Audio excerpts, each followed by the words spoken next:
Namaskar. We continue with our book How to Overcome Mental Tension by Swami Gokulanadaji Maharaj. Today, Maharaj will talk about living is fun.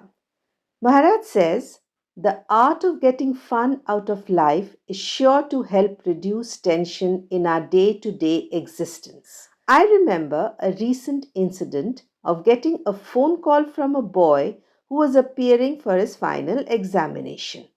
The day before his science paper, India and Pakistan were playing a cricket match in Bangalore. The parents of the boy obviously were not in favor of his watching the live telecast of the match on TV. The boy pleaded, and being a sensible person, the father finally agreed to his request. The entire family watched India win, and much tension was avoided. Had the parents refused to allow their son to watch the match, it is possible he would have failed miserably in the examination. By giving their permission, they gave the boy an incentive to work harder and perform better without feeling depressed for having missed a crucial match. This incident illustrates how essential it is to know how to get fun out of life. This maxim is also applicable in spiritual life. It is a mistaken notion that a spiritual person should always be gloomy with a sober countenance. Spirituality does not mean being a killjoy because this is a crucial attitude for the process of overcoming mental tension. At this point, let me refer to one Dr. H.C. Wicks, a consultant physician at the Rachel Foster Hospital in Sydney, Australia. In her capacity as a consultant physician, she often had occasions to address conferences on how to get rid of nervous tension or depression. From her long experience, she found out three important ways by which mental tension can be overcome. She pointed out that problems originate in our mind and nervous system. Before beginning to help patients to find remedies for tension or depression, she would emphasize a universal truth.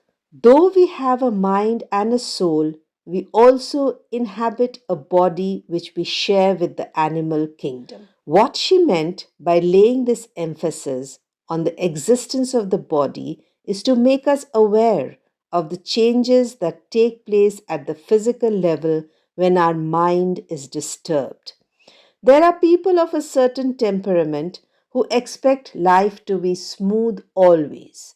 They are unable to accept challenges or adversities. But animals, on the other hand, are better in this respect. For instance, if an animal is attacked by a hunter, it tries its best to save its life by running away, that is, by escaping. Other animals, which live by killing smaller animals, do not brood if they are unsuccessful in catching their prey. They forget their failures immediately and try once again. Suppose a deer is hurt and feels pain. It does not stop living to avoid the pain. It continues to graze peacefully in spite of the dangers around. But human beings seem to have lost this instinct for self healing. Suppose we are ill and are hospitalized.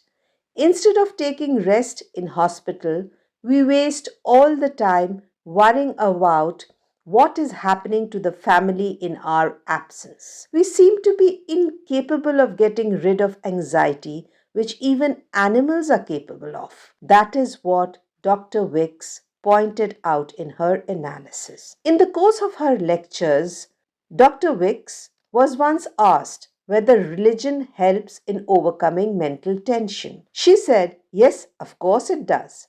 Only if we subscribe to some religious faith and it is genuine, then it does help in overcoming mental tension. Thus, the first point of Dr. Wick's 3-point formula is acceptance. We should be able to accept what we are to meet any situation or difficulty without losing our balance. Maharaj says, I am reminded of some lines by the American poet Walt Whitman. They emphasize the point that unlike animals, we often overreact and do not know the technique of avoiding unnecessary anxieties. The lines of the poet are, I think I could turn and live with animals. They are so placid and self contained. They do not sweat and whine about their condition. Maharaj continues saying that this is only to underline the fact that failure is a part of living. In spite of our sincere efforts, we may not always be successful. Let us accept this situation gracefully, but it should not be mere passive acceptance. We should accept with joy. Genuine acceptance teaches us how to triumph over adversity and rejoice. In the beginning, this seems impossible.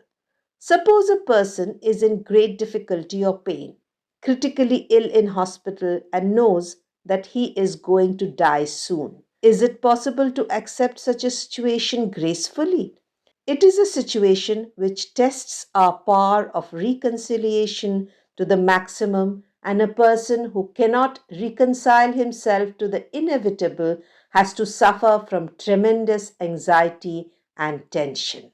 There are, of course, innumerable inspiring instances of total graceful acceptance. Let me cite two such examples. One is of a young brahmachari of our order, and the other is of a paralyzed old lady in Digboi, Assam. The first example of the brahmachari comes to the mind spontaneously whenever I think of indomitable courage and the capacity for total surrender to the will of God. This young brahmachari from the south, a very nice person, was very ill and sent to our Ramakrishna Mission Seva Pratishthan for treatment. When I went to see him, there I came to know that he had cancer and was about to die. He said to me with a smile, Brother, I know I am suffering from incurable cancer, but due to the grace of Sri Ramakrishna and my Guru, I am able to accept the fact that the body is temporary and it will go. But there is something beyond it which will survive, and that is my higher nature.